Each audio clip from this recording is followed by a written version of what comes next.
ಹರ ಮಹಾದೇವ ಅಂತ ಹೇಳಿರುವಂತಹ ನಟ ದರ್ಶನ್ ಭೇಟಿ ಕೊಟ್ಟ ಕೇರಳ ದೇವಸ್ಥಾನ ವಿಶೇಷತೆ ಏನ್ ಗೊತ್ತಾ? ವರ್ಷದ 28 ದಿನ ಮಾತ್ರ ತೆರೆಯುವ ಕೇರಳದ ಈ ಒಂದು ದೇವಸ್ಥಾನ ಮೇ ಜೂನ್ ತಿಂಗಳ ವೈಶಾಖ ಮಾಸದಲ್ಲಿ ಮಾತ್ರ ಈ ಒಂದು ದೇವಸ್ಥಾನದಲ್ಲಿ ದರ್ಶನ ಇರುತ್ತೆ.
ಎಸ್, ಹರ ಹರ ಮಹಾದೇವ ಅಂತ ಹೇಳಿರುವಂತಹ ನಟ ದರ್ಶನ್ ಭೇಟಿ ಕೊಟ್ಟ ಕೇರಳ ದೇವಸ್ಥಾನ ವಿಶೇಷತೆ ಏನ್ ಗೊತ್ತಾ?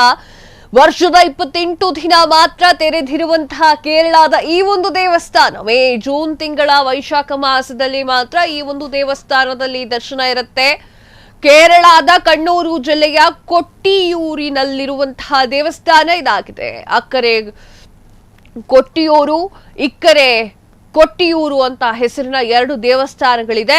ಭವಾಲಿ ನದಿ ದಂಡೆಯ ಮೇಲಿರುವಂತಹ 2 ದೇವಸ್ಥಾನಗಳು. ಅವುಗಳನ್ನ ಅಕ್ಕರೆ ಕೊಟ್ಟಿಯೂರು ದೇವಸ್ಥಾನ ವೈಶಾಖ ಮಾಸದಲ್ಲಷ್ಟೇ ತೆರೆಯಲಾಗುತ್ತೆ. ವರ್ಷಕ್ಕೊಂದು ಬಾರಿ ನಡೆಯುವಂತಹ 28 ದಿನಗಳಲ್ಲಿ ನಡೆಯುವಂತಹ ವೈಶಾಖ ಮಹೋತ್ಸವ ಇದಾಗಿದೆ. ಸತಿಯ ತಂದೆ ದಕ್ಷ ಮಹಾರಾಜ ಯಜ್ಞ ನಡೆಸಿದ್ದು ಇಲ್ಲೇ ಅಂತ ಹೇಳುವಂತಹ ಪ್ರತೀತಿ ಕೂಡ ಇದೆ. ಆದ್ರೆ ಆ ಯಜ್ಞಕ್ಕೆ ಶಿವನನ್ನ ಆಹ್ವಾನ ಮಾಡಿರೋದಿಲ್ಲ ದಕ್ಷ. ಶಿವನನ್ನ ತನ್ನ ಪತಿ ಅಂತ ಭಾವಿಸಿದ್ದಂತಹ ಸತಿ ಯಜ್ಞಕ್ಕೆ ಶಿವನನ್ನ ಕರೆದ ಹಿನ್ನೆಲೆಯಲ್ಲಿ ಅವ್ರನ್ನ ಕರೆದಿಲ್ಲ, ಯಾರನ್ನ ಶಿವನನ್ನ ಕರೆದಿಲ್ಲ ಎನ್ನುವಂತಹ ವಿಚಾರವಾಗಿ ಅಗ್ನಿ ಪ್ರವೇಶವನ್ನ ಮಾಡಿರುವಂತಹ ಸತಿ ಇದೇ ದೇವಸ್ಥಾನದಲ್ಲಿ ಎನ್ನುವಂತಹ ಪ್ರತೀತಿ ಇದೆ. ಈಗ ಚಾಲೆಂಜಿಂಗ್ ಸ್ಟಾರ್ ದರ್ಶನ್ ಅವರು ಆ ದೇವಸ್ಥಾನಕ್ಕೆ ಎಂಟ್ರಿನ ಕೊಟ್ಟಿದ್ದಾರೆ. ಚಾಲೆಂಜಿಂಗ್ ಸ್ಟಾರ್ ದರ್ಶನ್ ಈ ಕೇಸ್ ನಡೀತಲ್ಲ, ರೇಣುಕಾಸ್ವಾಮಿ ಹತ್ಯೆ ಏಟು ಆರೋಪಿಯಾಗಿ ಜೈಲಿಗೆ ಸೇರಿದ್ರು. ಜೈಲಿನಿಂದ ಬಂದ ಮೇಲೆ ತನ್ನ ಹೆಂಡತಿಯ ಜೊತೆ ಚೆನ್ನಾಗಿ ಜೀವನವನ್ನ ಮಾಡ್ಕೊಂಡು ಹೋಗ್ತಾ ಇರುವಂತಹ challenging star Darshan temple run ಕೂಡ ಶುರು ಮಾಡ್ಕೊಂಡಿದ್ದಾರೆ.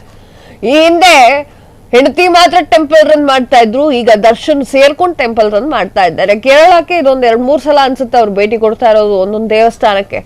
ಹೆಂಡತಿ ಮತ್ತು ಬಂಟ ಧನ್ವೀರ್ ಜೊತೆಗೆ ಓಡಾಡ್ತಾ ಇರುವಂತಹ ನಟ ದರ್ಶನ್ ಅವರ ಕಷ್ಟ ಕಾರ್ಪಣ್ಯಗಳು ತೀರ್ಲಿ ಅಂತ ಹೇಳಿ ಆ ಒಂದು ದೇವಸ್ಥಾನಕ್ಕೆ ಎಂಟ್ರಿಯನ್ನ ಕೊಟ್ಟಿರುವಂತದ್ದು. ವಿಡಿಯೋವನ್ನ ನೋಡ್ತಾ ಇದ್ದೀರಾ ಸ್ಕ್ರೀನ್ ಮೇಲೆ. ಆ ಒಂದು ವಿಡಿಯೋದಲ್ಲಿ ನಟ ದರ್ಶನ್ ಹಾಗೂ ವಿಜಯಲಕ್ಷ್ಮಿ ಕಾಣ್ತಾ ಇದ್ದಾರೆ. ಅವರಿಬ್ರು ಕೂಡ ದೇವಸ್ಥಾನಕ್ಕೆ ಹೋಗಿ ಪೂಜೆ ಪುನಸ್ಕಾರಗಳನ್ನೆಲ್ಲ ಮಾಡ್ತಾ ಇದ್ದಾರೆ. ಧನ್ವೀರ್ ಕೂಡ ಕಾಣಿಸ್ತಾ ಇರುವಂತದ್ದು. ಸೊ ಆ ಒಂದು ನಿಟ್ಟಿನಲ್ಲಿ ನಟ ದರ್ಶನ್ ದೇವರ ಮೊರೆಯನ್ನ ಹೋಗ್ತಾ ಇದ್ದಾರೆ. ಈ ಹಿಂದೆ ಕೇರಳದಲ್ಲಿ ಒಂದು ದೇವಸ್ಥಾನಕ್ಕೆ ಹೋಗಿದ್ರು, ಶತ್ರು ಸಂಹಾರ ಪೂಜೆ ಗೀಜೆ ಎಲ್ಲ ಮಾಡಿ ಬಂದಿದ್ರು. ಆದ್ರೆ ಈಗ ಒಂದು ದೊಡ್ಡ ಪ್ರತೀತಿ ಇರುವಂತಹ ದೇವಸ್ಥಾನಕ್ಕೆ ನಟ ದರ್ಶನ್ ಅವರು ಎಂಟ್ರಿ ಕೊಡ್ತಾ ಇರುವಂತದ್ದು. ನಟ ದರ್ಶನ್ ಭೇಟಿ ಕೊಟ್ಟ ಕೇರಳದ ದೇವಸ್ಥಾನದ ವಿಶೇಷತೆಯನ್ನ ಈಗ ಆಲ್ರೆಡಿ ಹೇಳಿದೀವಿ ಫ್ರೀಡಂ ಟಿವಿಯಲ್ಲಿ. ವರ್ಷದ 28 ದಿನ ಮಾತ್ರ ತೆರೆದಿರುವಂತಹ ಕೇರಳದ ದೇವಸ್ಥಾನ ಇದು. ಮೇ ಜೂನ್ ತಿಂಗಳ ವೈಶಾಖ ಮಾಸದಲ್ಲಿ ಮಾತ್ರ ಈ ಒಂದು ದೇವಸ್ಥಾನದ ದರ್ಶನ ಸಿಗತ್ತೆ. ಹರ ಹರ ಮಹಾದೇವ ಅಂತ ಹೇಳ್ಕೊಂಡು ನಟ ಚಾಲೆಂಜಿಂಗ್ ಸ್ಟಾರ್ ದರ್ಶನ್ ಹೋಗ್ತಾ ಇರುವಂತದ್ದು. ಡೆವಿಲ್ ಸಿನಿಮಾ ಚಿತ್ರೀಕರಣ ಬಾಕಿ ಇದೆ, ಇನ್ನೇನು ಒಂದಿಷ್ಟು ದಿನಗಳ ಕಾಲ ಚಿತ್ರೀಕರಣ ಮುಗಿಸಿದ್ರೆ ಮುಗಿದು ಹೋಗುತ್ತೆ. ತದಾದ ನಂತರ ಮುಂದೇನು ದರ್ಶನ್ಗೆ ಮತ್ಯಾವ ಸಿನಿಮಾ ಇದೆ ಅನ್ನೋದು ಪ್ರೇಕ್ಷಕರಲ್ಲಿ ಅದರಲ್ಲೂ ಅಭಿಮಾನಿಗಳಲ್ಲಿ ಕಾಡುವಂತಹ ಪ್ರಶ್ನೆ. ಅದರ ನಡುವೆ ಪವಿತ್ರ ಗೌಡ ಅವರು ಈ ಹಿಂದೆ ನಟ ದರ್ಶನ್ ಅವರ ಮೊಬೈಲ್ ನಂಬರ್ ಅನ್ನ ಕಾಡಿ ಬೇಡಿ ತೆಗೆದುಕೊಂಡು ಹೋಗಿರುವಂತದ್ದು, ಅದು ಕೂಡ ವಿಡಿಯೋ ವೈರಲ್ ಆಗಿತ್ತು. ಈಗ ಅದೆಲ್ಲ ಸೈಡಿಗಿಟ್ರೆ ಈಗ ನಟ ದರ್ಶನ್ ಅವರು ಹಾಗೂ ಅವರ ಬಂಟ ಧನ್ವೀರ್ ಹಾಗೂ ವಿಜಯಲಕ್ಷ್ಮಿ 3 ಜನ ಸೇರಿ ದೇವಸ್ಥಾನಗಳಿಗೆ ಎಂಟ್ರಿ ಕೊಡ್ತಾ ಇರುವಂತಹ ವಿಡಿಯೋ ಈಗ ಸಖತ್ ವೈರಲ್ ಆಗ್ತಾ ಇದೆ. ಕೇರಳದ ಕಣ್ಣೂರು ಜಿಲ್ಲೆಯ ಕೊಟ್ಟಿಯೂರಿನಲ್ಲಿ ದೇವಸ್ಥಾನ ಇದೆ. ಆ ಒಂದು ದೇವಸ್ಥಾನಕ್ಕೆ ನಟ ದರ್ಶನ್ ಅಂಡ್ ಫ್ಯಾಮಿಲಿ ಹೋಗ್ತಾ ಇದೆ. ಕ್ಷಣ ಕ್ಷಣದ ಸುದ್ದಿಗಳಿಗಾಗಿ ಫ್ರೀಡಂ ಟಿವಿ ಸಬ್ಸ್ಕ್ರೈಬ್ ಮಾಡಿ, ಲೈಕ್ ಮಾಡಿ ಹಾಗೂ ಫಾಲೋ ಮಾಡಿ. ಹೊಸ ಸುದ್ದಿಗಳ ನೋಟಿಫಿಕೇಶನ್ಗಾಗಿ ಬೆಲ್ ಐಕಾನ್ ಮೇಲೆ ಕ್ಲಿಕ್ ಮಾಡಿ.